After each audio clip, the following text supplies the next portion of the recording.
am here with Bender. And I'm here with Sydney, and this is BS Astrology. What's up, y'all? This is episode 25. We're talking about July 1st through the July 7th. That is Tuesday through Monday, 2025. We're recording this on Monday, June 30th at 11:52 a.m. start time. As the moon is diving into the south node, making us exhausted and a bit out of sorts. So we'll see how this goes. There is, the big player of this week. It won't come until the end of the week, which is Uranus enters Gemini. Pretty big, major, pivotal ingress, and we will talk about that as we get along. Kind of bigger picture, we will have the moon in the signs of Libra, Scorpio, and Sag for this week. And yeah, we also have Venus meeting up with Uranus at the very last anaretic degree, which will happen on July 4th. Yeah, so I think that maybe we should just I think we should just dig in. let's launch in. Okay, Yeah, I do think so this is going to be an interesting week. okay, So we're starting off on July 1st, and where we last left you guys, the moon was in tummy ache Virgo, yeah. right? And so that's kind of where we're starting this week. Um, and Sid, if I skip any I tried to skip as many of the small aspects. So if I skip any that you think I shouldn't have, let me know. But I was going to start at Moon in Virgo trining Venus and Taurus Yep. at 7:42 a.m., um, which is a nice, earthy, productive way to start the week, I'd say. Uh, yeah, that one's it's a feel good aspect, right? Do we see any issues with that? No, I think it's a nice working aspect to kind of get us going for the day. And there's Yep. not really a lot of stuff going on with the moon or really any of the planets in any sort of like big formidable way until we get to the moon trine Uranus at 1:46 p.m. So, this is a really good time for like different kinds of problem solving. I think, different ideas, different ways of feeling, kind of feeling around, thinking outside of the box. I personally think it's fantastic.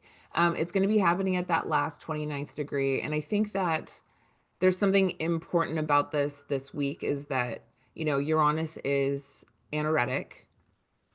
I Um, think your Uranus is the heavy hitter this week. Yeah, No this is question. And it's all about Uranus right now, right? And so some of the things that when I think about this Uranus pressure is we're looking at things pertaining to technology, we're looking at things pertaining to flight, different sorts of flight. There could be some travel stuff going on. Uranus also has to do with like sudden shocks and quakes, and that means that earthquakes could be involved this week as well. The shaking of the literal earth, Taurus being an earth sign, and probably one of the most earthy signs of them all. for sure. The literal earth. The literal Earth, the Terra. Yeah. Uh, So, in the ways that the moon is hitting Uranus in that moment, I think that there's just kind of also the opportunity to change our habit or the way of feeling around something, especially because it's in that last, I think that's Saturn's bound, right? yep. Um, yeah, it's in Saturn's, no, it's in Mars's bound, but it's also in Saturn's decan. So Mhm. there's just something, final about it. There's something, about endings and releasing that can happen with this particular trine. Not that all trines have that, but because it's at that last degree. Yeah. So I think just kind of ride with it because then we have some kind of confusing aspects.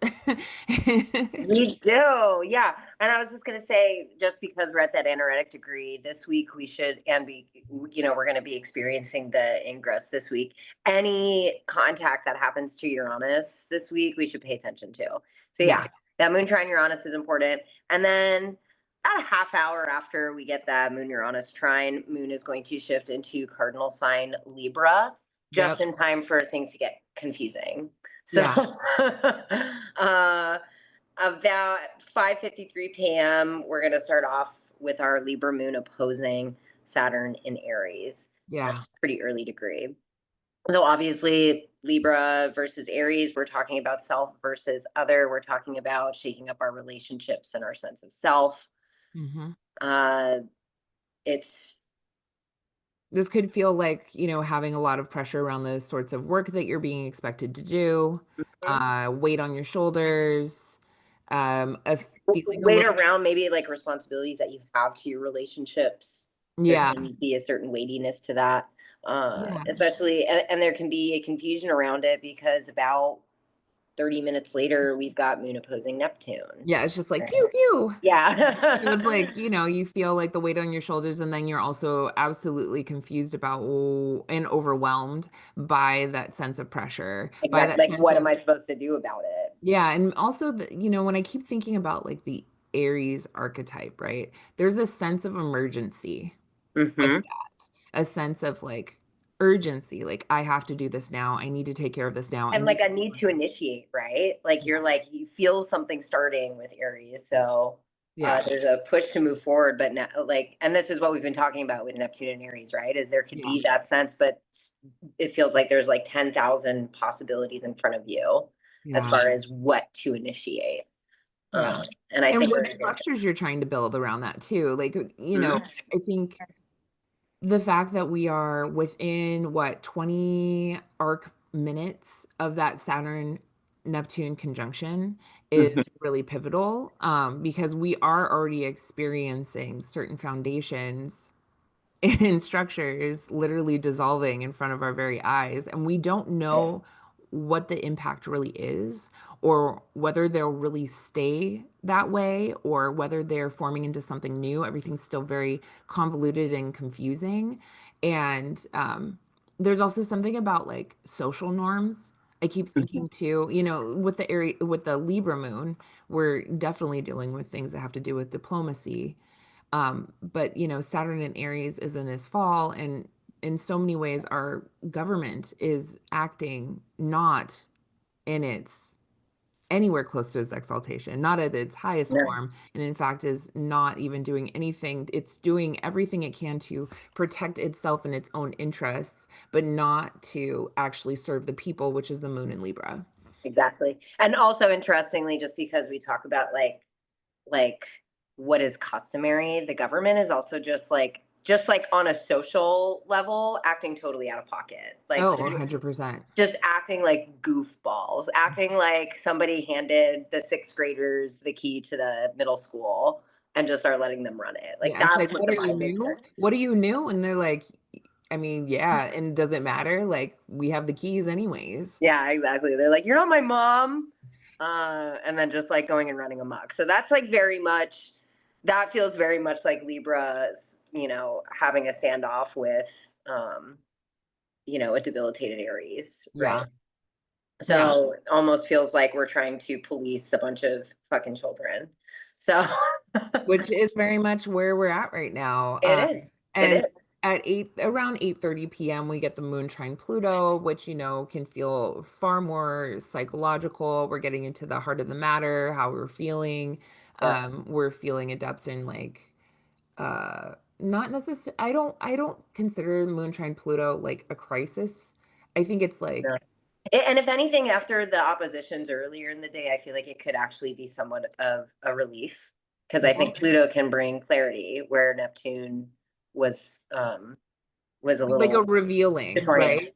Yeah, It can reveal things for us, and so there could be an emotional revealing that happens here after the right, confusion of moon opposite Neptune, which is right. always can feel emotionally overwhelming, emotionally confused, or like we have been deceived in some sort of way. Right. And also taken advantage of in some sort of way, which I also think is kind of that Saturn in Aries. Uh, Yep. Oh taking, yeah, definitely. God, Aries can like again, like the shadow side of Aries can definitely be very self-interested, yeah, right? And is perfectly fine. I don't think of Aries as being manipulative, but I do see Aries as a sign that, they're gonna do whatever that they have to do to make their ends meet. yeah, And it's just kind of if people get hurt in the process, shadow Aries is like, well, then it just had to happen that way. yeah. you know. And it's actually the last aspect of the day, that moon trine Pluto. Yep. So, in all of the ways that we have probably, and also I keep forgetting, or maybe I just forgot until just right now. The opposition is very much a awareness point. Like we become aware, like the people, the moon and Libra become aware of what the government is doing or what these structures are trying to place upon us. And we're like, oh, and then all of a sudden we become disillusioned, right? That Neptune opposition with what is being placed upon us as well. Mm-hmm. It's like something comes to light here, right? And I think that the moon in opposition to the Saturn and Neptune before we go into the moon trine Pluto is just like there's an awareness point here, and now we can go deep. And now we can, really get to the heart of the matter, the meat of the matter psychologically, so Right. that we kind of know how we can move forward. Right. Agreed. So Yeah. that's kind of how we're starting the week. I think we can move on to the second. Wednesday, Yeah. 100%. Yeah, let me put that on the Um, screen. So, here we go. so again, we're starting off the day. It's 12:24 a.m. Mm-hmm. and we're going to have a cardinal square from Libra to Cancer. I'm sorry, Moon in No, no, Libra that's to. still that's still right from the moon to Jupiter. Yeah, okay. I couldn't remember if I actually said Jupiter or not. But yeah, so Moon in Libra square Jupiter and Cancer. So yeah, we have a cardinal square happening here. Uh, you know, again, whenever we're talking about Libra versus Cancer, Libra is all about social graces and what looks good, and Cancer wants to know um, what feels good and what feels safe.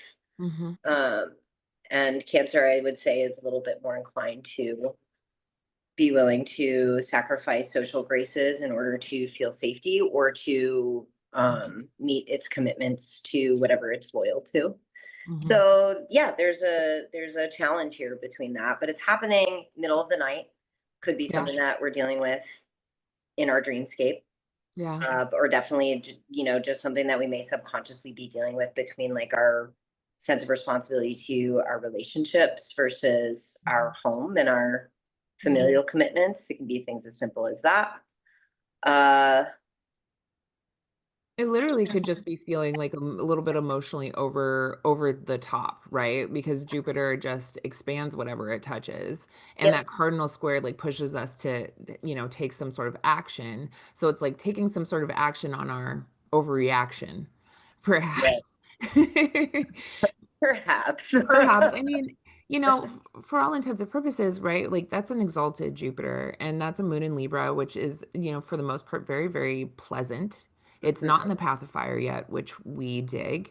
And so, it's a pleasant little square. It could be, experienced in a pleasant little way.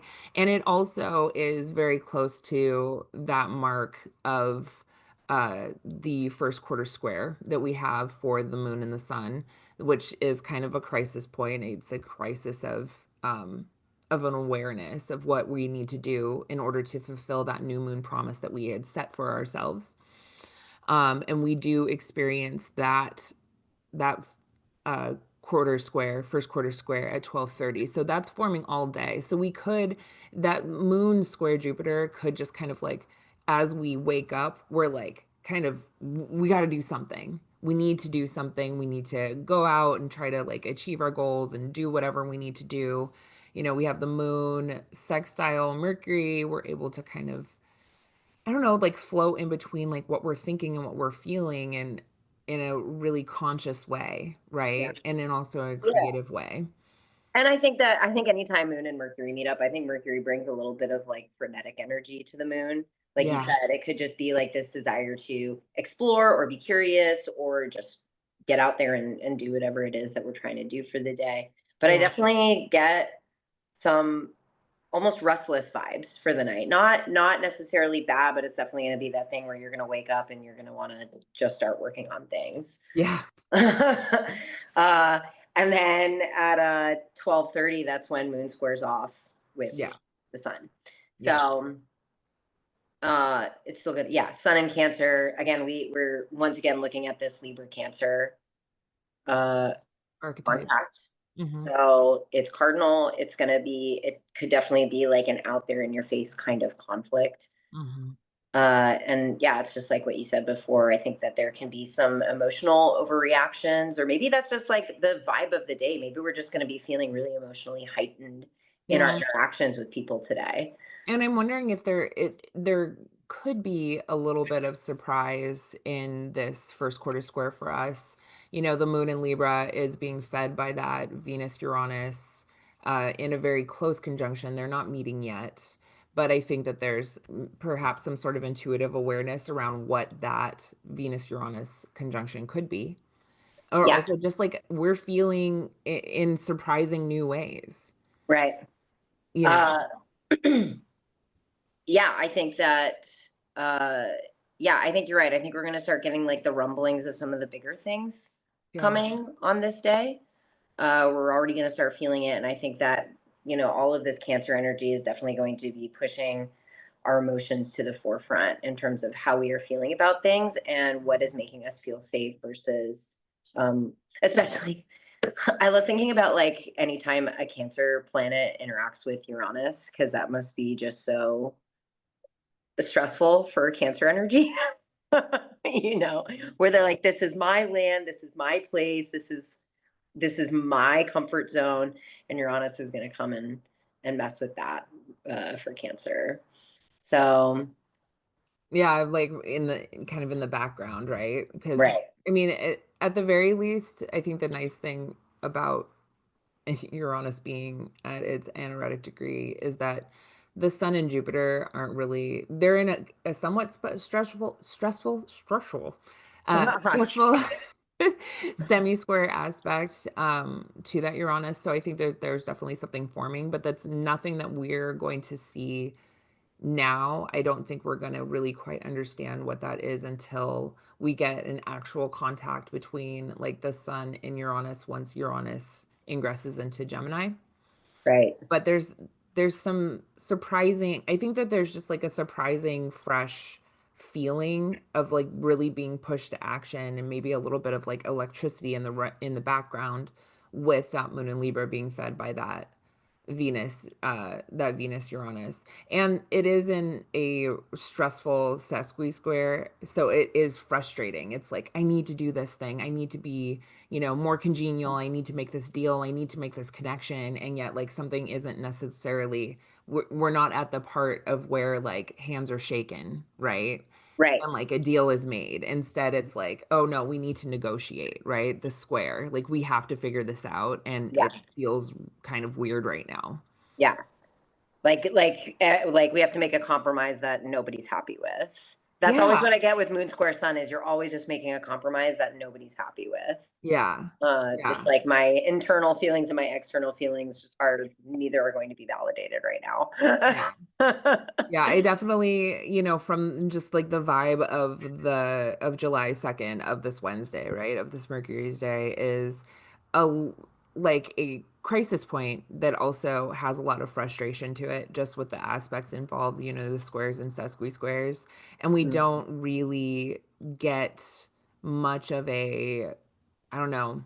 I don't feel like this day feels figured out by the time we get to the end of it No, whatsoever. no.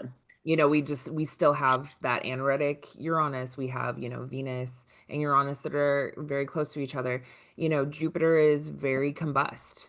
So he's not doing all of the Jupiter things that he could. It's the thing about Jupiter that I keep thinking about is like, he was in this square to Saturn, he's being restrained and like kind of held down like by the throat, like, you don't get to be pleasant yet. And he's like, let me go, right? And then as soon as he's like, I Have a nice and then as soon as he time. like gets outside of that 3-degree range, he's like, "Oh, I'm being burned up by the sun." Like shit, Yeah. like I'm here now, And so, Aw, I feel bad. not to anthropomorphize like the planets, but Jupiter still isn't giving us its promise, Right. and it's almost like we're watching this beautiful planet like be restrained in some sort of way, and we're just soon I think we'll finally get there, but we're still not, we don't have all of the pleasantness of, a domicile Venus and an exalted Jupiter right now because they're both doing some stressful shit right now. Right. I think we're seeing, like, you can see that promise in the distance, right? And I think Yeah. that's where those exaltations can come from, and that's why you want to pay attention to when there are less stressful minor aspects with the Yeah. moon, because I think you can get little tastes of it. Yeah. But yeah, I agree. We're not. It wants to, but it's just not. And that's such a bummer because then Venus is going to leave Taurus. I feel like this Venus in Yeah. Taurus just isn't going to get to shine its brightest in general. Yeah. I mean, she's going to be, I think, just like chasing after Uranus and Gemini. Yeah. So, I do think, like, maybe setting some pieces for next time she comes around in Taurus. She could yeah, be laying some foundation, but yeah, I just don't think that this isn't like a culminating kind of energy for Venus right now. agreed. Yeah. Agreed. It's almost like she just like ran home to grab her keys and then realized she forgot a bunch of other shit, and she's like, "Oh fuck, I'm just gonna have to go back again later." Amazing. That might just be me projecting on her though. No, but I think that sounds right, and we do have, the last aspect of the day, which I think is pretty much holding for that whole day, is the Mars by quintile Pluto, right? And so I think that that also is going to add to the pressure to want to do something, to want to Yeah, fix something, to want to get to the bottom of it, right? And to like feel investigative, but yeah. these But frustrating aspects. What was yeah. that? Well, I was gonna say, and again, that aspect still reinforces the fact that it can't finish today, No. right? The motivation's there, but it just can't be realized today. Yeah. Wednesday is edging. Yeah, it really is. That's It's blue balls, baby. yeah. Yeah. So, I think we can move forward. Yeah. Yeah. And yeah, let's to the third. Yeah. Yeah. So we're moving on to Thursday, Yeah. Let me July just. 3rd. Mhm. This still feels like an edging day to me a little bit. Let's see. But we're starting out with just like a lot of, there's a moon quintile, there's like several moon quintiles throughout the morning. Yeah. And then I think there's like a Mars quintile. Is that right? Yeah. So, Yeah. or Yeah. there's the Mars quintile happens early last night, on July Right. 2nd, Yeah. right? So that happened like right at 11:44. So yeah. So we're starting the day with just a bunch of like little moon quintiles, moon to Mercury, Yeah. Venus, and Uranus. Um, Which I mean is not terrible, right? You have the ability to communicate and to, perhaps make some sort of interesting change to your habits again because that moon is going to be biquintile to the Venus and Uranus and it's fed by it as well. well, she's also in Libra, so I think that it's a creative kind of quintile, right? Feel like Yeah. creatively thinking through problems. Hmm. Um, it could be, I don't know, this quintile feels like because there was so much edging the day before, and we're still in this build up to some of these bigger aspects perfecting, this quintile almost feels like you have no choice but just to like imagine the possibilities, right? Because nothing can actually come to fruition. So you just kind of have to rely on your imagination and think of all the different possibilities. Yeah. You know, Yeah. Yeah. that's just like one quintile after another after another. Yeah. I mean, and the moon is in the path of fire, so Yeah. she's a bit spicy. She Um, is. I think one of the things that I always think is so funny about people's perception of Libras is that if the social graces are not being upheld by both parties, that Libra is not going to feel good about it and is also going to get very spicy about it. Was gonna say she's gonna get down and dirty. Exactly. Like So- don't push a Libra because they will, and Libras can be aggressive. Mhm. You know, they will Passive absolutely, aggressive. yeah. Definitely. And so yeah, they will definitely make you, and also keep in mind that Libra is very socially intelligent. So it's already been clocking all of Yeah. your insecurities. And they will use it against you if you don't play by the rules. Yeah, you're not playing nice, then we're not playing nice anymore. Exactly. Yeah. Yeah. They're very much eye for an eye. Yeah. Libra is the sign of the scales. It's the sign of justice. Hmm. And that is whatever sense of justice that particular, any particular Libra feels entitled to. But definitely in general, when we're thinking more universally about it as an archetype, it's just about balancing the scales. Yeah. And it's very much, I think Libra can be very much like a get what you give kind of energy. Yeah. So karmically, if Hmm. you're doing shady shit, a moon in Libra is definitely going to come and be like, "Hey, remember that shit you pulled? Well, here's your comeuppance. Here it is." Yeah, Uh, absolutely. yeah. And on this day too, we do get an adjusting aspect from the moon to the nodes as well, Hmm. right? So there's something about, balance and harmony and justice and equality, trying to seek some sort of balance or even friendliness that we have to make some sort of adjustment to in order to fulfill our North Node promise. Right. So we have to shift in how we tip the scales or create the balance. And but the beautiful thing, I think the good thing is that that moon in Libra is being ruled by a Venus that is with Uranus saying we can do this in a different way. We can find Right. new ways of diplomacy. And in Right. fact, we have to because Saturn is in Aries. Hmm. He is not diplomatic. He does not care about social graces. He is warmongering right now. He feels angry and not respected. Hmm. So we have to find new ways of finding, that way of connecting. So, it's like good news, bad news bears. I think. And I do, Again, I think it's very much like get what you give energy. I yeah. think that's where it's good news, bad news bears. Is it's like if you're watching this and you're thinking about how it might be impacting you personally, definitely look at where things are happening in your chart, but Hmm. also think about how have you behaved with those matters Yeah. in the past. Where do you need to make some adjustments in your own personal situations. Yeah. And I think it's of note too, just to remind folks too that Mercury is in Leo. So that is, boisterous, very me oriented, very notice me, notice my words, notice how I'm thinking. And this can be selfish. Hmm. And so that moon in Libra is also like, hey, actually, like maybe we need to be a little bit more inclined to find some cooperation here, where Mercury and Leo wouldn't necessarily want to. Right, right. Which Um, yeah. fun. Mercury and Leo doesn't always want to do that. Mercury and Leo can also be about finding your own voice with things too. 100%. So again, it's all about what's going on. I'm just like showing like two different sides of Oh yeah. this. A And I hundred. think Moon and Libra will also be, where have you not been speaking your truth and where is it time to? Mhm. Uh, because Mercury could also provide that opportunity this Yeah. week to kind of Yeah. speak your truth. Well, yeah, and I think that because of whatever was revealed in the previous week with that Mercury opposite Pluto, right? Yeah. Oh yeah. So, um yeah, and so now it's kind of, yeah, like and I think that like with that happened last week, that's one of those things where like the circumstances can be as such that you have no choice but to have the truth come out. mhm. And I think that uh with Moon and Libra, there could be an opportunity to be like, okay, let's revisit what was revealed. Maybe you can tell your truth, maybe you can tell your story on Mhm. your terms about it. Yeah. So yeah.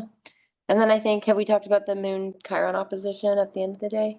Or did you want to talk about any other? There's not like a ton of, No. I mean, there's again, not a lot of aspects until we get into tomorrow. So one of the yeah. last aspects of the day, and in fact, it is the last aspect of the day, is we get that moon opposite Chiron, which, Which, oh, very, and feeling, I think it's like feeling attacked, yeah, feeling emotionally extremely vulnerable, very aware yeah, of our own wounds and maybe how they've been used against us. yeah. And again, we're still talking about a Libra Aries opposition with this. Mhm. Chiron is an Aries. Relationships. We Hmm. still, yeah. So it's, or how we relate to people, or how we Hmm. feel attacked by those close to us, or I Hmm. think it could even be like how have we surrounded ourselves with people who allow us to live in our truth? Hmm. Um, and kind of revisiting those kinds of relationships. But Hmm. Or yeah, people that just like take into consideration our needs as well as theirs, exactly. Yeah, that's a great way to put it too. you Yeah. know? So Like, yeah, I feel like in general, this is at least this first half of the week, there's definitely a question here of like, who are you surrounding yourself with? You know, who I are, think the moon in Libra always has to ask that personally. shut up. No, but It's like, my natal placement, so I'm like, shut up. but I do, and I think that a lot about like just Libra placements, Mhm. right?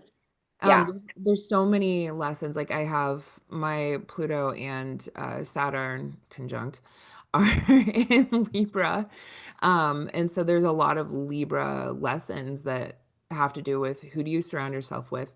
Who do you Hmm. decide to be on a team with? Who are you loyal to? Yeah. Who are you No. willing to give and take with? And like what relationships do you actually have balance in? And I was just talking about this with Seven, my fiance, just like before our call was, realizing this previous relationship that I had was imbalanced. Hmm. And it Yeah. wasn't for all of the love in the world or anything like that. It was just like my realization of I was going to do a disservice to myself had I remained in this relationship that was unbalanced. I would have ended up taking more care of them than I would have of me and my goals and things Hmm. like that. Yep. And I think that that's a lesson that a lot of Libra placements have to do. Absolutely. Absolutely. Uh, and on the flip side of that, right? It's also that if you had stayed in that relationship, it also actually wasn't helping him either, right? Or no, it's not. I was talking about a different partner, but also, yeah, actually that partner Oh too. God, what part? Wait, were you talking about your husband? No, my Oh, now ex-husband, thank you. But your no, I ex-husband. wasn't. I was talking about someone who I was involved with when I was in the open marriage with my now ex-husband. Got It's you. like Got you. just a beautiful human and we're still very, very close and I love them so much. But Mhm. also, I would have given up more of me than I was in any position to be doing. Mhm. And you know what? Okay, so now that I see where you're kind of, yeah. And that's even harder, especially for Libra placements, when you can genuinely love someone and it's like nobody's at fault. It's just what it is, right? Where it's just like energetically, physically not compatible. Yeah. Um, yeah, and I think that more so for, here's our little Libra rant, but yeah, I think more so for major Libra placements than for others. I think um, it's who you're surrounding yourself with, but also being aware that the people you surround yourself with are a direct reflection of yourself. And I think that's true for everyone. I think we all have Libra in our charts, and that, I mean, I we mean, know that we all have Libra in our but charts. also like where is that in your chart? I think Yeah, that's an important thing to ask for any person is like where in your chart is Libra because that is where it'll probably be the most difficult to find balance, yeah. find a sense of peace there. Mm-hmm. Like it's in my second house, and so it's always like swings. My second house of resourcing, whether how I feel about myself or like literal money, is always swinging from one to the other. Where I'm like, oh yeah, like if I could keep my bank account here in this place, like I would feel really secure. And then it's like, whoa, it's so broken down. Like, whoa. My Libra, okay, and whole sign, it's in seventh house. Hmm. But most of the time it winds up in my sixth house, which is also just like a deeply fundamentally unbalanced house. Yeah. So I don't know. And it's also, I think it's also important for us to note here too, for anybody listening and trying to figure out how certain things will impact them. Like wherever Libra is in your chart, Neptune is now opposing it Yeah. and is going to be for, I think, like the next 14 years, right? I think that's the length of time. And so what Neptune is going to come and do is like offer a very foggy, hazy reflection back to you where you might feel disillusioned with these certain things, this certain house, right? Or the certain topics within that house. Um, Yep.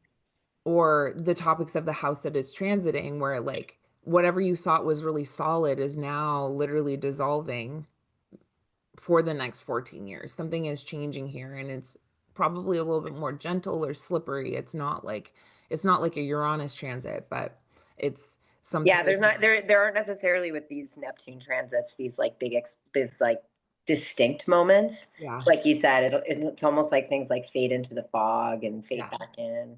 Especially like during retrograde periods, it's like things will fade out and then all of a sudden they'll revisit and they'll yeah, fade out again.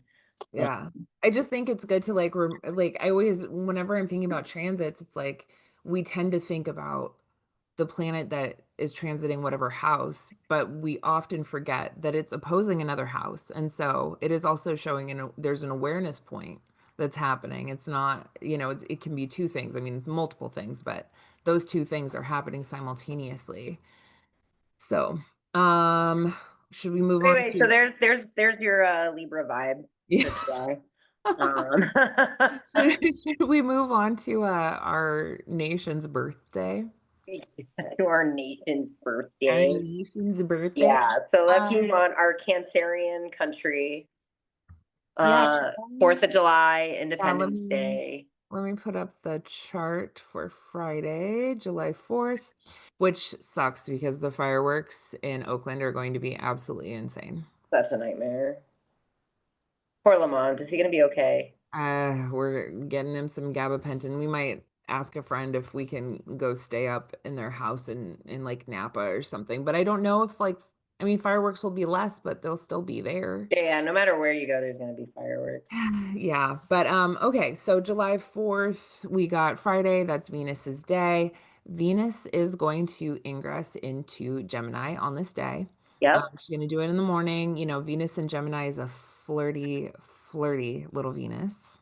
Mm-hmm. Yeah, she's slutty. She loves her options. She's polyamorous as fuck. She's extremely poly. Yeah. She just wants to like flirt and flit and be curious and have people be curious about her and have conversations and not necessarily go super deep. Instead, she just wants to like experience it all. She wants to put her dip on all of the chips.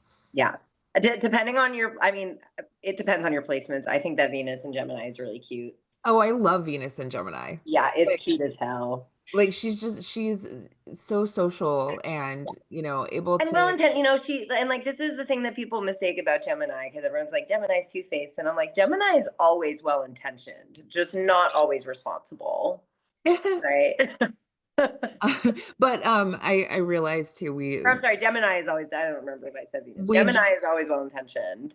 We jumped ahead though, because before this ingress of Venus going to silly clown Gemini, Yeah, we Moon is had Venus conjunct Uranus yes, at the 29th degree, 29 degrees 44 minutes, and that's going to happen at 3:01 a.m. yeah, What's I feel like that is a significant enough of an aspect, I think, to wake people up. definitely, I think so. definitely, definitely. It Or feels like, even yeah. just because it's so early, even like the night before, Hmm. right? Like, or you just like never went to bed. Hmm. And there's just like shit leading up to it, but yeah, I think there's like Yeah. yeah, it's big. So Venus, let's talk about Venus conjunct Uranus for a second. Well, yeah, Venus. Or So, do you want to doesn't Moon go into Scorpio before then? yeah, we started backwards, but it's fine. We just got so excited. We really did. So the order of events, to be clear, is 2:32 a.m. The moon is going to enter Scorpio. Yeah, At 3:01 a.m., Venus is going to, which is also kind of interesting because now that conjunction doesn't get to happen with the moon in a Venus-led sign, but whatever. Venus Uranus meet at 29 degrees 44 minutes at 3:09 a.m. And then we have Venus's ingress into Gemini. yeah, So, I mean, one, Venus is very busy. very busy. She's And very Moon, busy in the middle of the night. She's yeah. And the moon's going to be unhappy, right? Moon's going to be in Scorpio just before this happens.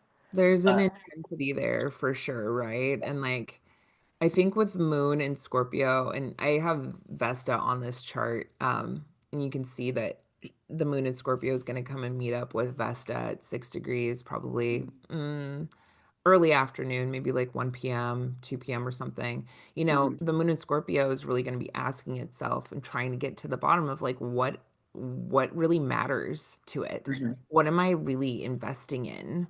And What do I really want? what do I really, really, really want? Yep. And it's led by that Mars in Virgo. It's ruled by that Mars in Virgo or Pluto in uh, Aquarius, Hmm. which are they're still in that biquintile, right? So there's something interesting about that conversation is that it really has to do with desire, I think. Definitely. Definitely has to do with desire. Um, And and that like and that Mars in Virgo is, I think a Mars in Virgo is pretty controlling. pretty controlling. Like it wants to do it right. It wants to do it perfect. Yeah, I was gonna say it's like anxious energy, Yeah. right? It's like like, and we talked about that a little bit last week with that Mars and Virgo, right? Is that it is productive, right? Because you're driven to work, Yeah. uh, but nothing's ever good enough for Virgo. So you can just kind of like burn yourself, like Mars, right? You're gonna burn yourself out trying to make things. And like I think with this Moon in Scorpio, some of this energy going on, it almost feels like this like mental burnout almost, right? Where it's like like you're almost thinking so hard about what it is you want or need or what has to change that you kind of have kind of like a mental burnout a little bit. No, I totally see where you're coming from with that. And like, the moon is gonna square up with Mercury. It's gonna sextile Mars all in the Yeah. evening there. And that's an aspect that is applying for the whole day, right? So good working energy. Let's get some Yeah. shit done. Yeah. Let's get to the bottom of the matter. Let's make good Mhm. investments in our time. Yeah. Uh, Yeah. And especially, okay, so like, yeah, Venus conjunct Uranus. Do you want to talk about it for a second?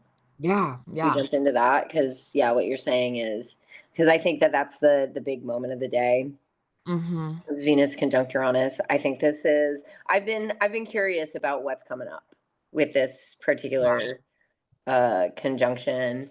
And how Just all of that's because. going to just like be playing out pretty much all until the fourth, right? We have this window of Venus conjunct Uranus. Venus is the planet of our essential needs, Hmm. love, relationships. Hmm. There could definitely be something around money coming up, Hmm. money Our moving. passions. Yeah, more passion, more energy.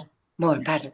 And Venus is at home uh Mhm. in Taurus right now, but also again, like this is at the anaretic degree. This is one of the final chapters for Uranus. I mean, it like is the final chapter for Uranus, right? Because by the end of the week it will have ingress.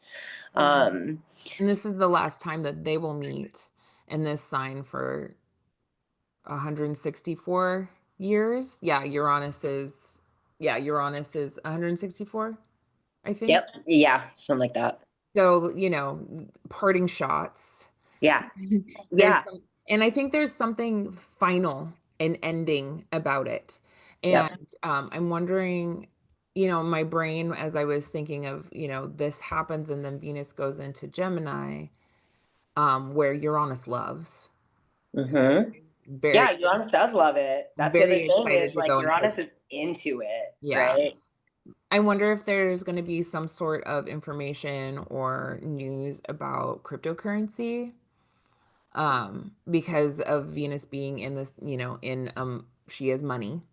Hmm. Uranus is in a money sign right now. There could be some new surprising data and information that has to do with how money is going to be working for us in the future. I think I should have looked this up, but I think there's a whole bunch of governments that are going to be meeting and talking about uh, further decentralizing the American dollar. Yeah. See, that's kind of what I'm thinking Yeah. is what's going on with the American dollar.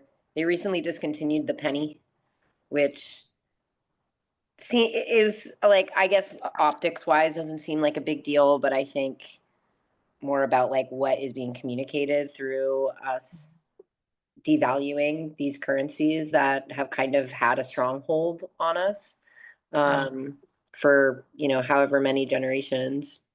Yeah. So, yeah, I think that there's going to be, or even just like something with the stock market, right? We've got Uranus, so there could be just this like huge blow Mhm. to the stock market. But I think, And it's also beauty, right? Like Venus and Taurus, Mhm. like I mean, there's something fundamentally being shaken up about our sense of safety and security because Right. of the Taurus sign, right? And then when we just think about, I think about Taurus being about pleasure Hmm. and And sensuality. sensuality. Yeah. Mhm. And like just that like rooted sense of quote unquote femininity, right? Of receptive feminine energy. Something is changing here and we can't go back. Right. Yeah. Something like in our bodies, something in the earth. And I mean, it could be maybe something comes out about gender.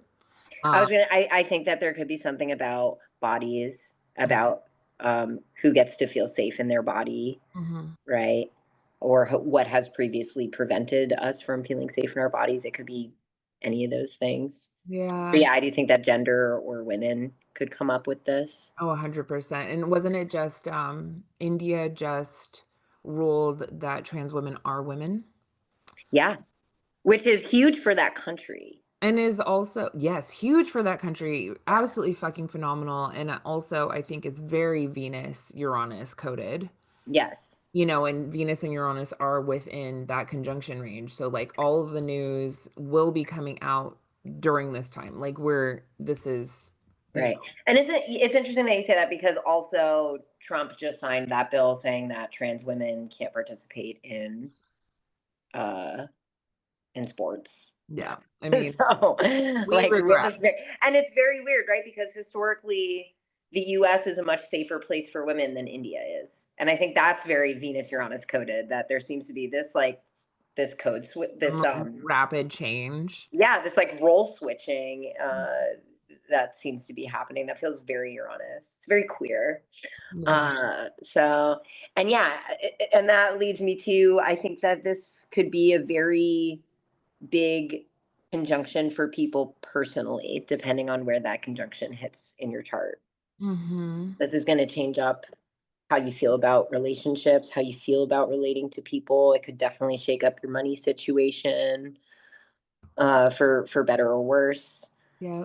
But it's wherever wherever Uranus has been traveling in Taurus through your chart for the last whatever 8 years or whatever. Um, I think that this particular conjunction, there's going to be some sort of like period, at the end of that, True. at that anaretic degree, like whatever you've been working through in regards to love, relationships, money, your personal sense of self worth, your body. I Yeah. think anything like that, this conjunction it's going to be a really, really big chapter and Yeah. maybe the closing chapter of what you've personally been dealing with, Yeah. if you're honest. Do we before we switch over to Saturday, do we want to look at the transits for July 4th on the Sibley chart because I think it's kind of interesting. Yeah, I think we should. And that was the other thing that why I think this is interesting is just as being an American centric person, the fact that it's hitting the morning of the 4th of July at an incredibly uh challenging time for our country's history. I'm like, man, what is that? What's Yeah. that gonna be? You know? Yeah. So, up on the screen is the Sibley chart, which is one of the more recognized charts for the birth of the United States of America, or Mhm. whatever. Anyways, Whatever. whatever. I do have this up in Placidus, but whatever. You'll see that we are a 12-degree Sag rising, so we are a Jupiter-led country. Yeah. And coincidentally for our birthday, happy birthday, America. We are having a Jupiter return. Isn't that, Ooh. I think that that's kind of like, oh, I interesting. It is interesting And it's to. also activating that Sun Jupiter in our natal in the America's natal chart, right? Which is, Sun Jupiter in the seventh is kind of a fascinating little, you know, needing to relate to others, like just the sun in the seventh, right? Right. It highlights relationships of all types. Seventh Hmm. house can be our partnerships with other countries.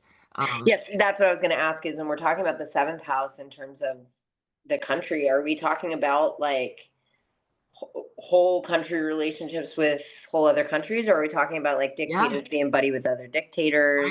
I think it's whole other countries, and I think that because it's activating that Sun Jupiter conjunction in the natal chart, in the radical chart, we're in a new cycle of relating to our partners, right?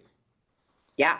This is this a whole new 12-year cycle, certainly with Jupiter coming up and meeting up in conjunction with our natal Jupiter. We're in a whole new way of being. And I don't know how I feel about that because we know that a lot of things are shifting and changing. We have the South Node is pretty much on Neptune, which is like the dream, Yep. like our Hmm. dream of being seen. The collective dream of the country. Yeah, like, And also maybe like the mythos that has been created about the US. oh, That's the I first. think so, absolutely. Yeah, because like the first thing that I thought of was when you said like, "Oh, we're a Jupiter-led country." I'm like, well, the stories that we were told about the US really track with that, right? That we are about expansion and we're about, bringing all these different cultures together, that we're the great melting pot, we're, the Mhm. world's great, whatever, the great experiment or whatever, to be like a truly globalized country. Yeah, And that all sounds very Jupiterian, but the question is how much of that is real, yeah. right? Let And I me, think some of it's real, like some of it's real despite what some people would like for it to be. I mean, we truly are a melting pot in many ways. But I think our ideals and our policies have not necessarily kept up with that vision. yeah, no, not at all. And now we're Right. in a new cycle of trying to figure that out. We have Mercury on our North Node, which, is activating, our North Node in the eighth.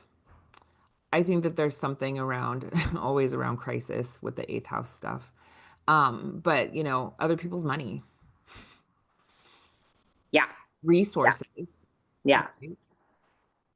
And certainly, The resources that we get through our relationship to other countries, right. because that North Node in Leo is ruled by that sun in the seventh. Yeah. But I also, that also just makes me think of like the resources that that the US as a government entity, uh, the resources that that has taken from its citizens, right? Hmm. We're being asked to sacrifice an awful lot with not a lot of clarity as to why we're giving it up, right? Hmm. We're giving up financial stability. We're giving up our sense of like international peace. Yeah. Uh, and there's not really any clarity as to why or how that would even benefit us, right? Yeah. Um, We have Mars squaring Uranus for this day, yep. which I think is particularly volatile for July 4th and also indicative of fireworks. Definitely indicative of fireworks. But it also worries me because it could, fireworks are just pretty bombs. So are we 100%. are we talking about bombings? Are we talking about attacks? Hmm. Mars and Uranus together, it's not just violence, it's like surprising violence, Yeah. right? It's the kind of thing where it's like, we never thought this would happen here or whatever, Yeah. which I find concerning. Yeah. Yeah. So, and we're But just at a really volatile place in the country. So, we are. yeah. We very, very much are. Yep. Saturn is still. by transit, it's squaring Venus right now. So, we're definitely dealing with stuff around money and our resources and how much money do we have. Yeah. And that square is not going to perfect for a while because Saturn is going to retrograde and then come forward. So I think that this just speaks to more confusing economic times. Neptune is also squaring Venus. And our sense of security around the money that we get from other countries is also in, having issue too. Right. So, it's just kind of interesting to kind of do a little check-in to what is going on here. We're about to have our Uranus return. As soon as Uranus goes into Gemini, we enter some perilous times. So I'm going to stop sharing that chart and we should go into July 5th, Yeah. which is, Yeah, the rest of the day is a lot of like, yeah, there's not like a lot going on. yeah, there's just like just moon stuff. Uh, Just moon stuff. just moon stuff. So yeah, let's go to 7-5. Okay, so I have no idea why it's doing I that. feel like the fifth, the fifth also is eerily quiet, right? I think the only, do we have any Ptolemaic aspect besides moon trining the sun? Nope, we don't. Let's see. No, but we do have some really frustrating aspects to Saturn, Neptune, and Jupiter Yeah. from the moon, so that will probably lend to some frustrating feelings around the various ways that we're trying to feel safe and secure and, go after our goals and our visions. Um, I think that this will lend to a sense of frustration and confusion about how we go forward in obtaining our dreams.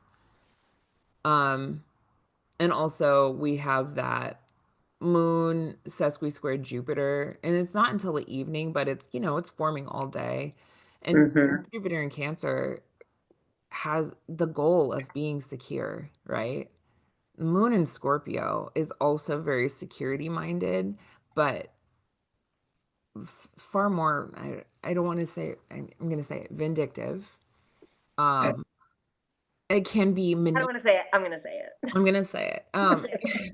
I mean, the thing about, Cancer and Scorpio placements and water placements in general is that there can be a manipulation, Yeah. right? Yeah. Changing form, changing shape in order to feel safe, secure, to get its Yeah. goals. I Uh, think I think like a way like a more objective way of saying it is just that when you put those two together, it's a lot more about unspoken communication, thank right? you. Like communication that's happening below the surface. And yes, that can frequently mean passive aggression or manipulation. Yeah, But sometimes it's just about like picking up on vibes that are happening below the surface. yeah. Um, I you know, think it's like a big feels sort of day though with, I mean, the moon in yeah, Scorpio always it's a big feeler. It's just all pointed inside. It's very internal, churning, yearning, that whole right. thing. Yeah, obsessive, right? Whatever Obsessive. we're obsessing over right now. And like let's be clear, the moon in Scorpio being fed by a Mars in Virgo, Virgos can also get pretty obsessive. Yeah, yeah. Very, very For much. them, and for them, it's more mental, right? It's more like rumination, Hmm.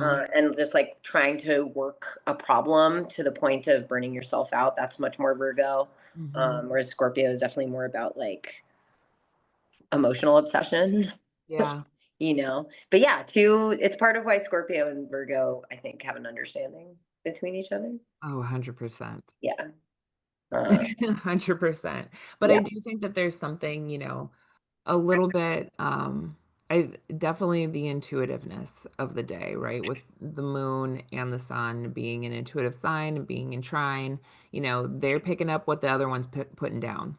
It's just, the sun's goals of being, safe and secure. They're like, okay, moon and Scorpio, like, go on and get it for us. yeah, right. Go on, get it. But it's like how, how we are and how we're feeling are in alignment maybe feeling a bit hyphy, a bit emotional. Yeah. Yeah, it's in alignment. It doesn't necessarily mean the feeling's good, but we are in alignment with how we're feeling. Yeah, a Right. bit spicy, really trying to still that moon in Virgo inches closer and closer to that south node in Virgo, Yeah. which which will be, not for a number of days time, and we'll get to that when those days come to us. But, Yeah. there's a something that needs to be released that is going to be slowly inching up over these next days. Yeah. And it's going to be something it's going to be a destabilizing, challenging thing to release. Yeah. And I think what's interesting is, again, with all this Uranus stuff happening, I think we're going to be shown what we can get if we let things go. Mm, But it's one of those things where we won't get to fully grasp that until we do that purging. yeah, I get it. So there's going to be that tension throughout the week of like, here's where you're heading toward, and here's what you haven't let go of yet. Yeah. Hmm. Yeah. I can dig that. Hmm. I can dig that a lot. So I mean, all of those, like all of the, Saturn, Neptune series, Chiron are and the moon, Juno and Vesta are all answering to that Mars and Virgo. yeah, The desire to serve, the desire to do, the desire to work, the desire to figure it out. yeah, the desire to perfect. Yeah, the desire to perfect. Um, so I think there's some strategy kind of being mm, kind of coming up at this time. I mean, I love a Mars and Virgo though, because man, when they go to work, And they're they, yeah, they get it. They get working. it. They get it and they know exactly what to do. It's like precise, it's precision. It is Yeah, the surgeon, like deeply detail oriented, right? Like if 100%. you ask a Mars and Virgo to do a job, they're not just going to do the job right. They're going to do the job better than anyone else could have. Yeah. And they're Again, gonna maybe find, to an obsessive extent, right? and maybe with a list of the things that could have been expressed to them differently in order for a more perfect job. Yeah. Oh, absolutely. They're going to be like, okay, I did this, but just FYI, these are all the ways you made my job harder. Just saying. These are all the ways that, especially as a Mars, yeah, definitely Yeah. just like not being afraid about being confrontational about it. Um, Spicy. yeah, but Um, also Virgo will be like, they'll be like, okay, these things were a problem, but it's fine, it's but it's fine, fine. it's fine. I did it. I feel like an evolved Virgo though is very much like these were the things that were wrong. These were the things that are right. Take Mhm. with that what you may. Yeah, And then they just kind of and then they can let it go. they Yeah, just let it go, right? yeah, Not to say that I have met very many like super evolved Virgos, but it is very refreshing when I see someone like really utilizing that Virgo aspect to their yeah. personality in that sort of way. I agree. I agree. I Um, think that, and that's the thing is, if the shadow side of Virgo is that like mental rumination and obsession, then the flip side is you can still identify what's wrong and what needs to be perfected, and also accept that maybe you're not the one who has to perfect that, and just being yeah, able to say like, here's the reality, yeah. and then just let that shit go. I do think that, the caution around when the moon enters Scorpio for what is it? It's 2.5 days. From July 4th, early in the morning through July 6th is, I think, a bit spicier because now the moon is a trigger led by Mars, and we know that we're in some really interesting times, and we have a whole bunch of planets that are also in a Martian sign. Yeah, So, I think that there could just be a lot more news about war. news about war, more confrontation, more violence. Yeah, A lot of people taking violence into their own hands, I think. Um, So, yeah, definitely. This is a time to exercise caution. Again, like this is also going to affect you, your personal life. yeah, Be careful with your body. Be careful about the confrontations you're having with people. With all this Martian energy, it's definitely a good time to start like moving forward with things. But just remembering to have some tact, I think. is I always. love, yeah, I love the Aries rising. It's like I've learned this. Yeah, this is me talking from personal experience. You can definitely go for it. Just use a little bit of tact. Yeah, Every time you think that you want to do something, you can always stop and take a breath yeah. before you do it. Right. So, So let's move forward into the sixth, which I think is a pretty juicy day. it's a juicy day. There's a lot more going on. Yeah. Uh, Which doesn't mean to say that there aren't things happening, earlier on in the week, but I think that in so many ways, the astrology of this week is really getting us to that Uranus shift. yeah, I agree. I Everything agree. is just kind of like setting us up for Yeah. that We're, shift. yeah, exactly. And we're locking down whatever is left to be locked down for Uranus and Taurus. Yeah.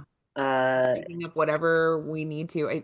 It almost just feels like whatever the last vestiges of the ways that we collectively have felt safe yeah, get cut away or suddenly shaken up or like literally upturned and flipped over and you're like, "Oh, that was actually not real." right, right. I mean, And to some yeah, it's like birthright citizenship, right? Like this was something that was it, you're like they can just get rid of it? yeah, it's so deeply fundamental to the fabric of the US. And like even down to like the most logical standpoint is like the only way this stupid experiment makes sense Yeah. is with birthright citizenship because nobody except for indigenous people are from here, right? So none of us are from here.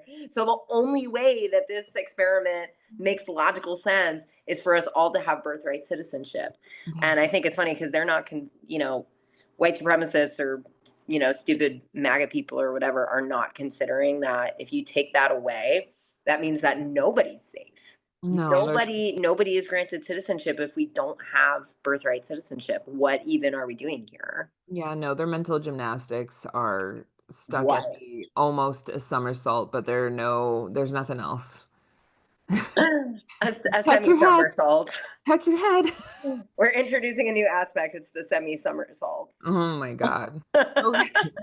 So we get into July 6th, 2025. That's Sunday. That's the sun's day. We still have the sun in Cancer. So, we're still, coming down from the birthday of America. Yep. Very much what Cancer season is for us.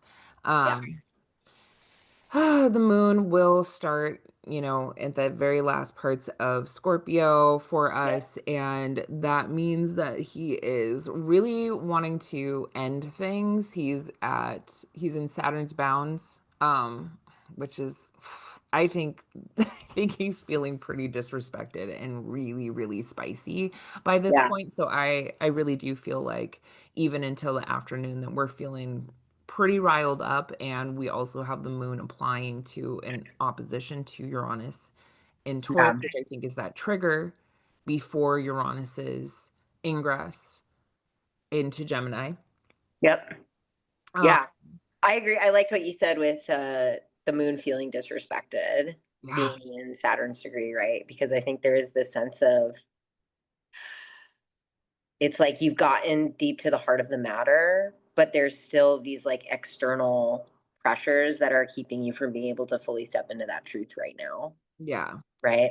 yeah. I think it's feeling pretty fired up, pretty passionate, and like it's weird to say fired up for a water sign, but I think Scorpio is like boiling water. Yeah, yeah.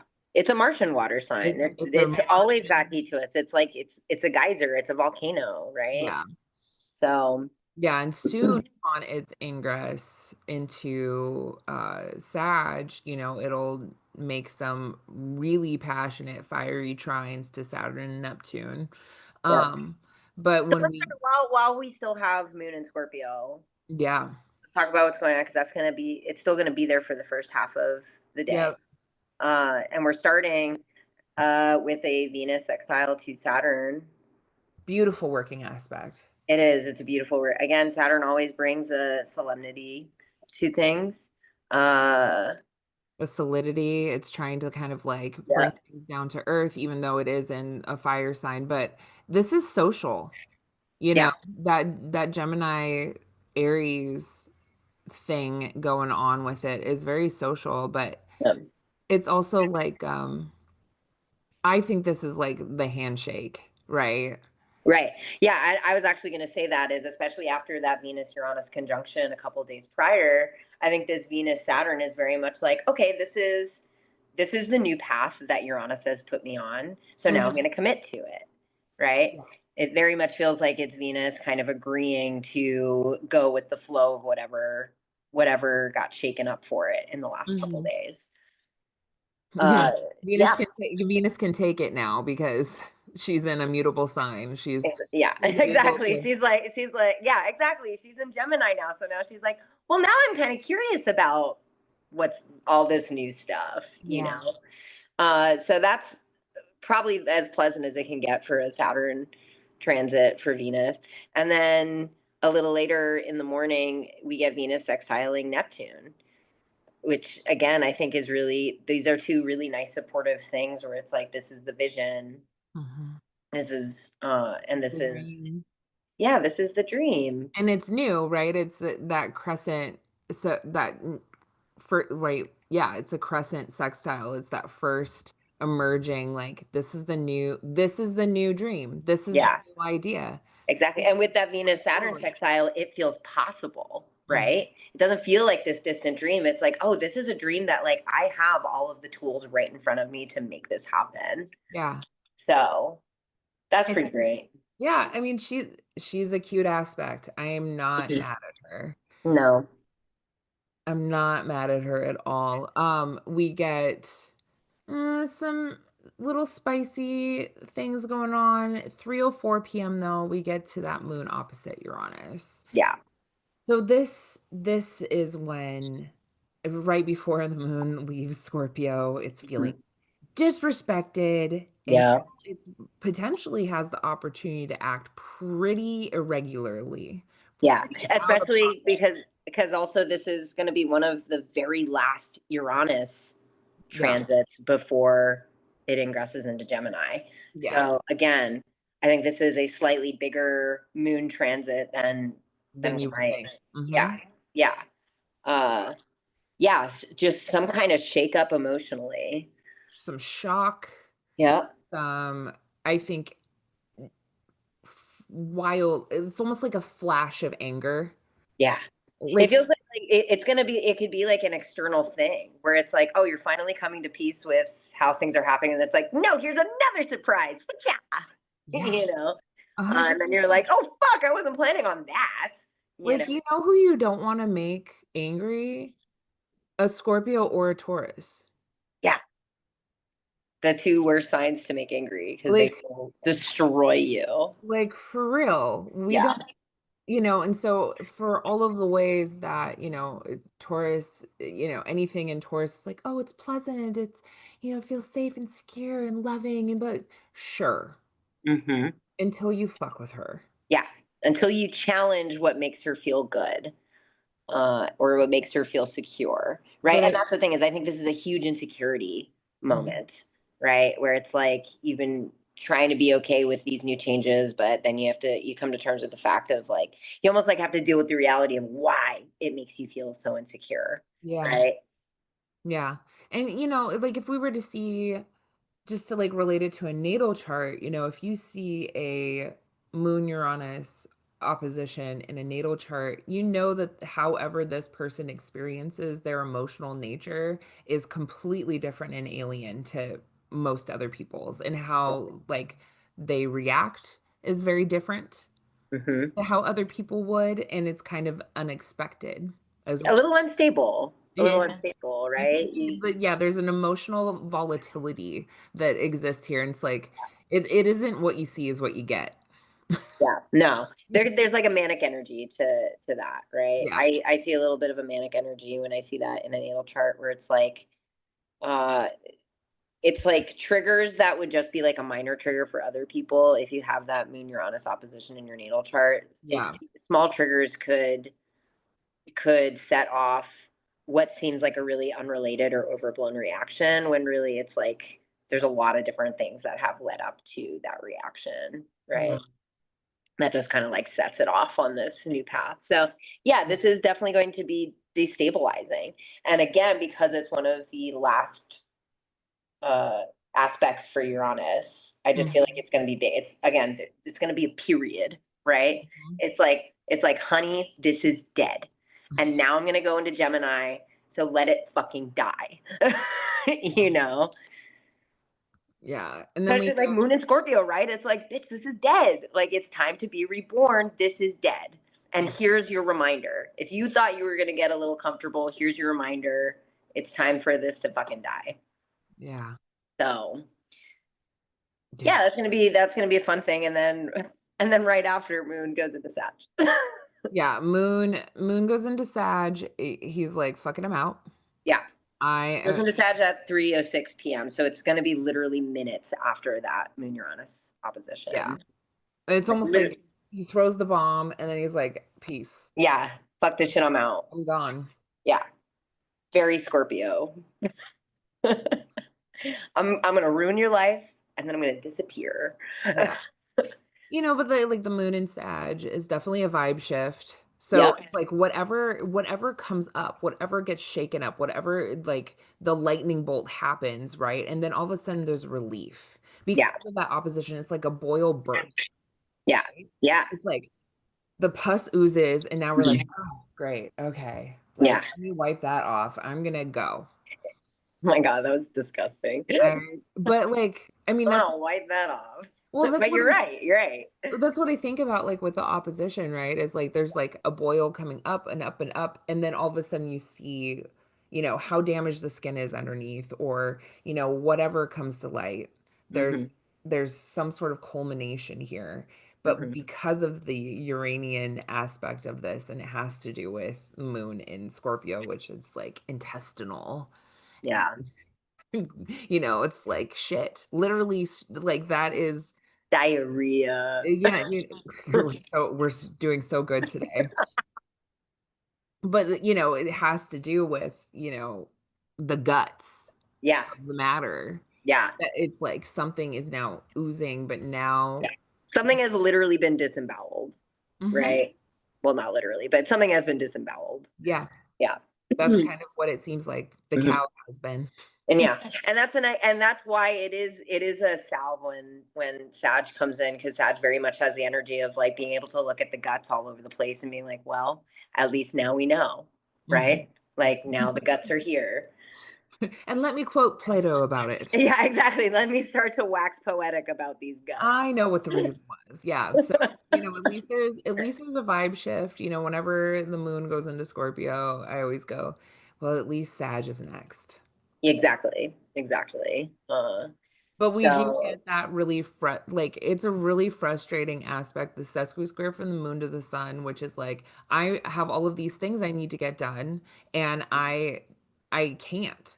right. I Yeah. can't, I can't quite get them done. hmm And so if you feel like you're not necessarily able to do all of the things you wanted to do in the day, know that there's some really fucked up aspects Yeah. happening earlier in the day, but we do.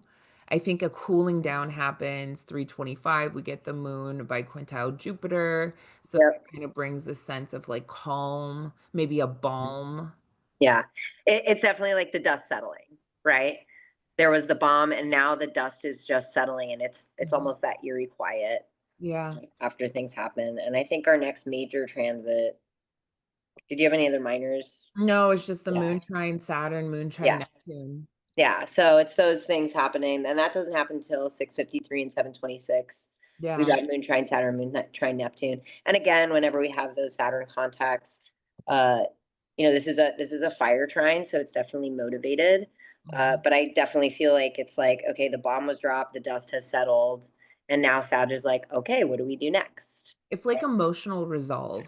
Yeah, exactly. To Exactly. conquer, to like conquer your issues, conquer your Yeah. problems, hmm to get the work you need to get done, to take Yeah. on the responsibility that you need to take on in order to fulfill the promises that you've made. Exactly. Yeah, this is not, and I think that's an important thing here, right? Because we just talked about like the bomb being dropped and like being disemboweled, and we got really graphic there for a second. But what's really important is this is not a day where you get to just like crumble and die. No, you have to right? clean up the pieces. And You Moon have to trine clean up the pieces Saturn. yourself. Yeah. Yeah. And so, yeah, there is kind of a solemn sense of duty to whatever fuck shit has happened earlier in the day with that moon Mhm. trine Saturn, but also, um, and the moon trine to Neptune. But there is a resolve to get it done because it's in fire. It's between Sag and Aries, Yeah. two signs that can be very motivating to each other and be very visionary too, right? I Very think visionary. between Aries and Sagittarius, I think that it's honestly like the best you could hope for with something like that moon Uranus opposition, because again, Sagittarius can look at the guts all over the ground and be like, okay, well, now we know, and this is what we can do next. Yeah. Right? So it is, I do think that it's not, I'm not saying it's going to be like the most pleasant night ever, but I do think that it's going to be a nice, productive kind of resolve. And yeah, it's like emotional resolve. And then we have another opposition. Which I think is well, I mean, it's the Moon and Sag opposite Venus and Gemini. And I think that, whenever we get the opposition from the Moon to Venus, there is a tendency to want to overdo and to try to find some sense of comfort and, Right. to indulge. I think Mm-hmm. this is like indulging in knowledge and indulging in information and indulging in conversation. I think it feels gossipy. Feels gossipy. It feels like there's a lot of different options here, but maybe too many options. And I would rather just delight in all the different possibilities rather than pick one. Yeah. Right. It Uh, feels like filling up a whole bunch of shopping carts online, like mm, 15 tabs, but never checking out. but never checking out. Yep. You're just like, Exactly. I just want to feel better, so I'm just Yeah. fill, fill, fill, fill, fill, fill, fill, fill, fill, fill. Exactly. Yeah. And I do think that you make a good point with the gossiping. I do think that it very well could be just like going and having a bitch and stitch with somebody just to Hmm. make yourself feel better. And Yeah. again, it's like moon's in Gemini, or yeah, Venus is in Gemini, so it's very much like I I'm gonna bitch about it, and I don't really care if I'm right or wrong, Yeah. right? Like I'm going to bitch about it as if I was the one who was right, but I'm not actually sure if I was right, Yeah. right? Yeah. And I mean, this is also an opposition, right? So it can still be relational. Right. It can still, with the moon and Venus as our planets, it can be all around women, Yeah. all around, what is feminine, what is not, what is literally the idea of femininity could be argued about here. Yeah.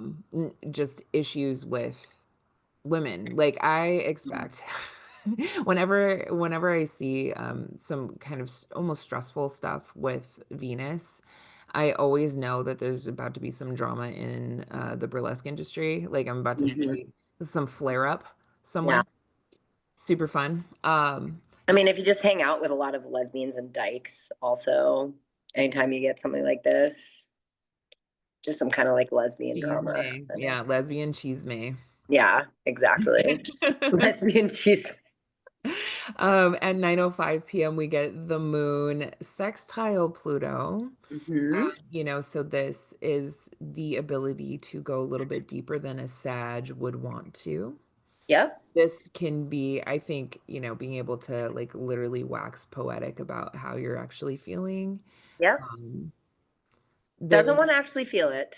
Just wants to have a convo about it. yeah, it can have Or, a convo about the meat of it. It's yeah.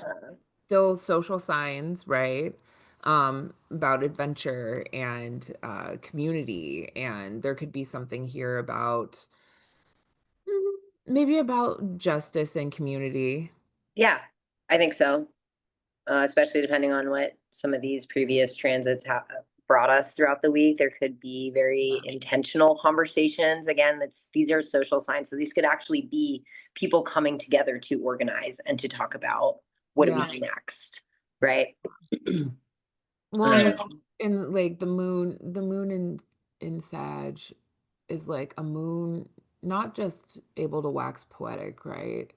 Is the philosopher, it's the Mhm. truth seeker, Exactly. right? And so with Pluto being the secret bringer or the secret revealer, there could be stuff that comes up at this time too that is the revealing, emotionally Hmm. revealing of some sort. Right. It's, uh, I dig Pluto. Pluto's very powerful in my chart, so I try to make peace with the Hmm. intensity of it. So we could be feeling a little bit intense, but nothing too bad. But that is the last aspect of the day, right? The moon sextile Pluto. And Yeah. so it's for all of the ways that the day went, there's a depth to the ending of it for us, I think. Yeah. Like it wasn't all for naught. Yeah. I Right. love that because there's a number of days in this month that are, Where by the end of the day, you're like, what the fuck is even going on? No idea. yeah, No, there's definitely like a resolve on this day. Big feelings, right? Like there's a lot of like big feelings, and then it like moon goes into Sag, and even though moon is in Sag, there's still a lot of conversations going on around big yeah. feelings. And moon And can, that can almost be better, right? It's like you both experience the feeling and you get to synthesize the feeling. yeah, and Right. I think the moon is back in bounds for all of this, so like Yeah. thank God. Yeah. Um, but the moon in Sag does have big feelings Yeah. because it's Yeah. real big. He's led by Jupiter. There's a mutual Yeah. reception between them, Exactly. So Big, but and that's what's important, right? Is it's like led by Jupiter, so they are big feelings, but it's not like how you might traditionally think of big feelings, where it's like these are my feelings and I'm having a big reaction. And it's kind of like Sagittarius is like these are big feelings that have like really, really deep spiritual, Mhm. philosophical implications, and that's what I want to explore. Right. Or self-righteousness. Yeah, that too. Well, and that's kind of what I was getting at with like the moon sextile Pluto, where it could be this like gathering of people to start organizing. It Mhm. could I just like in my head I'm imagining like Moon and Sag being like the guy on his soapbox being like we're pissed off and what are we gonna do about it, right? And everyone's like, Pluto and Aquarius. yeah, what's ours? Yeah, exactly. So yeah, very self-righteous, right? It's Yeah. very like all fire signs, there's like can be a little bit of like an egotistical bent to it, where it's like these are my feelings, but what I really want is for you to think that my feelings are More valid than yours. yeah and are interesting, So Yeah, I think like the worst thing you could probably tell, well, or one of the worst things you could probably tell uh someone with the lights, I would say probably more the moon in Sag than the sun in Sag, is that they're boring. you're saying that's the worst thing you could say to them? I think so. Oh yeah, yeah, you'll get ghosted real fast. They won't even have time for you if you think I'm they're like, boring. what? Yeah. I'm worldly, bitch. Yeah. Yeah. You'll just trigger them to do some really impulsive shit to prove to themselves that they are in fact not boring. Yeah, I mean, Sag placements don't want to be bored ever. No. No.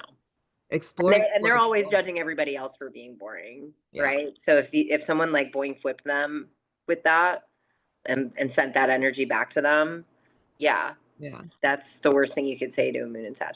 And like that's kind of what's funny about natal moon and Sag, right? That I always find interesting is all of the moon and Sages I know, they almost like take comfort in making other people uncomfortable or just putting themselves in really uncomfortable I situations. mean, sometimes they'll say, whatever their version of the truth is. Yeah, But they take that as the empirical exactly. only truth. And often that is not necessarily the case. I think there's the the lesson Yeah, to Sagittarius placements is to accept that there are multiple. yeah. I think aren't there isn't it like most common for cult leaders to be Sagittarius or But something? I mean, they usually have a fair amount of fire. Because they're inspiring, or they Yeah. have like cult leaders either have like a really interesting Jupiter, not necessarily strong, but sometimes like afflicted in really wild ways. Mm-hmm. Or they're exalted in some sort of way because then they're like literally propped up. Um, that would be a fun thing to look at sometime. I did look at Jim Jones's chart not very long ago, but we should get into Monday. Yeah, let's get into Monday. It's kind of there's like a grand finale for this week, right? Like Yeah. this week does not go quietly. We have And it's like right at the start of the day. Oh my God. Yeah. So Uranus, oh, Monday, July 7th. Monday is the moon's day. We have the moon in wonderful, passionate, Sagittarius, self-righteous, Yep. truth-telling, truth-seeking, philosophizing, traveling, Mm-hmm. goal-oriented Sag. But 12:47 a.m. really, I think it's the first thing that we have going for us is Uranus enters Gemini, and you can't throw a rock and not find an astrologer talking about it. So I don't need Right. to wax on and on about it. But if you want to share some thoughts about what you think Uranus and Gemini is going to bring. Oh my God. I know. I know that was a very loaded question. Yeah, thanks. Thanks for throwing that one on me. I do think things around communication, technology, those kinds of things. I think it's really important to note that are going to have a moon opposition Yeah. to this ingress, right? Let me put up the actual chart for the ingress of, there we go. So yeah, 12:47 a.m. Again, this is for Oakland. Don't pay attention to the rising signs, certainly. But we do have Uranus right here. So Mm-hmm. present when Venus is with it, kind of blessing it, which is really lovely. Yeah. We do have now a forming sextile from Saturn, I think trying to kind of maybe come to some sort of reality. Yeah. Um, I mean, I think there's the big thing is there's enough going on with Uranus and other planets at the moment of its ingress yeah, that's really setting the stage here. yeah. And I think that Venus conjunction is going to be something that is like setting the stage for Uranus a little bit. So I think there's gonna, especially with Gemini, there's just gonna be a lot of changes. I think like unexpected or unstable changes to uh, relationships, how we relate to each other. Again, I think that Mhm. like our country's Social relationships. values, social Yeah, graces. I mean, yeah. And when it comes to relationships, I do wonder about like queer rights, women's rights. For some reason, like something that comes to mind, especially with that Sag Moon opposition, mhm, when we think about like religion and faith, there are some like definitely like the conspiratorial side of me is like it feels a little bit like The Handmaid's Tale, right? Where it's like, are there going to be? I mean, we already know about Project 2025. We already know that there are very puritanical values that are trying to inject themselves back into like um, kind of our ideals as Americans. And I do think there's going to be something around that, around uh, using, how is faith and religious expectation going to impact us mhm, during this generation? yeah. I mean, in EA school, they talked about, right brain, left brain, the Sag and Gemini, right? There's the forest and then there's all the individual trees, Gemini. And I think about the further bifurcation of Geminian things, right? It's like we have all of this data and now it's getting to split into even more pieces. Uh-huh. I think about new ways, new social media platforms that Uranus, Venus, conjunction there, right?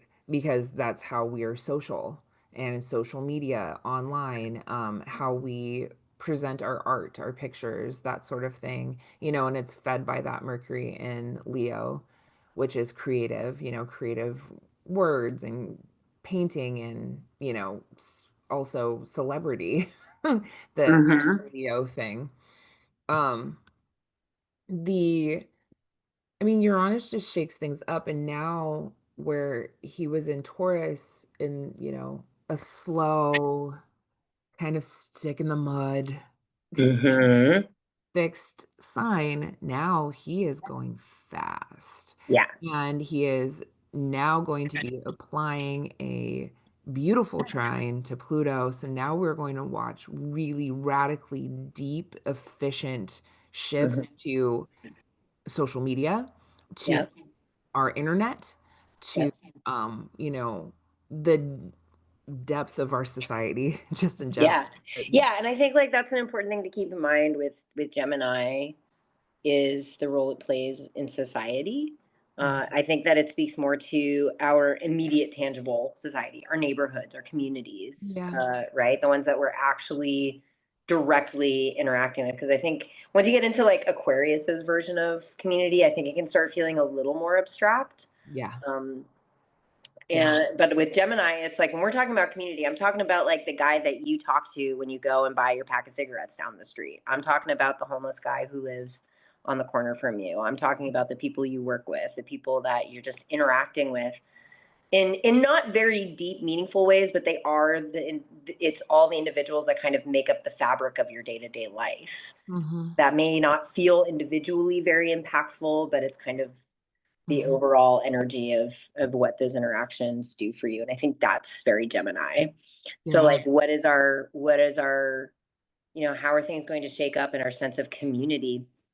And then Hmm. that kind of sends me off on this tangent thinking about all the ice raids that have been happening. And there's been a lot of questions of like, what do you do if you are in your neighborhood and you see ice and you know that you have undocumented neighbors? Hmm. Right? What do you do? Or if you are an undocumented person and you see ice in your neighborhood, I think it's going to be those kinds of things where are we going to start seeing very unsettling but very tangible presences within our physical communities Mm. that's really going to shake up our sense of stability. Yeah. Yeah. I mean, Uranus just being within orb to further destabilize Saturn in a bad sign. Yeah, you know right. so it's Exactly. more bring revolution to the structures that are around us. you Hmm. know uh, Uranus isn't just destabilization, it is revolution. Right. Now he can move fast in a social sign, so he's going to revolutionize how we are social, just in every single way, Yep. Exactly. and how we can take care of neighbors and our culture, with Venus being there too. Right. And also is going to potentially, I think there's something, I think about that sextile between Neptune and Uranus. Yep. I mean, there these it's like the dream and then the genius. There's something that has to be happening with, I mean, I think all of this speaks to technology, especially the Pluto Uranus trine that's going to be forming. I Where, mean, the other big thing is AI, oh God, yeah. right? Like you're talking about the dream and the genius. Yeah. What if the genius is AI? What if we start seeing AI becoming sentient? What if we see AI, like all of these things that we've been very afraid of with AI? Mhm. And just as we're finishing up this Uranus's tour through Taurus, we're just starting to see these inklings of AI. And I don't know, like for me, just this year has been crazy how Mm. quickly it's gone from it's super obvious and like really uncanny valley whenever you see AI. And now Yeah. I'm starting to see more and more where I'm like, oh, that was AI. I didn't even realize at first. Yeah. Right. And Yeah. that's spooky how quickly it is evolving. Yeah. Yeah, and it'll be interesting to kind of see what happens as this the small talent trine, right? The minor grand trine that's between Pluto, Uranus, and Saturn and Neptune. These are all outer planets, big, social changes, our goals, our dreams, our visions, our society, our new inventions, and everything are now going to be kind of working together. And we just don't know exactly what's going to be formed. I absolutely agree with you that it has to do with AI. I think it has to do with all sorts of new ways for us to be connecting to each other. Um, Hmm. Or not being connected to each other, right? Because again, we're like starting off with a moon opposition. yeah, yeah. Mhm. Yeah, I mean, I think the moon is kind of like the trigger. It'll be interesting to see how, like, we have an awareness, right? That opposition. It'll be interesting to see what happens when, the moon comes and hits the other planets. Well, I mean, it's sextile Pluto during this ingress, it's trine Saturn. I mean, these are all pretty great aspects, um, all things considered. Hmm. Yeah. And I think some of it really has to do with perspective too, right? Like how we look at these big outer planets moving into signs that are one very uncomfortable for it, right? That I think Saturn in Aries is very uncomfortable, but like Uranus is now Yeah. free to move about the cabin. It is. And I Free to think, move out the cabin. And I think it's because you said before that Uranus is going to be moving a lot faster now, and it is. But I think it's important to note that Gemini's energy is very frenetic. So we're not talking about the ball just starting to roll faster down a hill. We're talking about like fairy energy, right? Where mhm, it's going to yes, be like ping exactly. ponging. It's going to be a little pinball banging around all different places, trying to find that direction, Yeah. right? Like Uranus and Gemini is not the moment where it's like, okay, we've picked a path and now we're full speed ahead. And I Mhm. think that's reinforced by Saturn in Aries and Neptune in Aries. I think there's definitely still a lot of lack of clarity about where we're going. And also unorthodox, right? Yeah, yeah, for Very sure. unorthodox ways for us to go into the future. Hmm. We're in a very uncharted territory. Yeah, yeah, And especially with Saturn and Aries is literally unorthodox ways of doing the work that we've been doing and setting right, up the structures that we've been setting. right. Now, fortunately, Uranus and Gemini loves that vibe. Uranus is like, oh, we don't know where we're going. How exciting. Right? Shake You up the know? status quo. And like Yeah, I think just everything about our reality is going to be kind of turned up on its head yeah, yeah, with that talent trine operational for us. And I think if we as individuals are going to be behaving at our optimal way of being, that we have to get real cool about a lot of stuff real quick. And that literally we're going to start to move quicker and we cannot hold on to the past with right, white knuckles. right. Exactly. Yeah.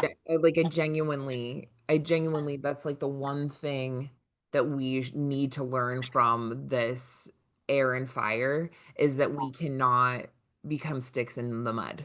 No, no, we cannot resist. And we need to get over, I think it's yeah, and you know what? I've never lived in any of, at least in this body. I've never lived in any other time period, so I don't know how people talked about the future in other periods of time. But I do Mm. feel like there has been kind of this sense of like, ah, yes, we are at the pinnacle of human civilization.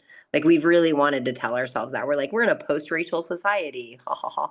Like, oh, like look at all like we go to the moon now. Like we've got it all figured out, and the I wonder reality is, what's going to happen. I do wonder what's going to happen with transportation, me with too.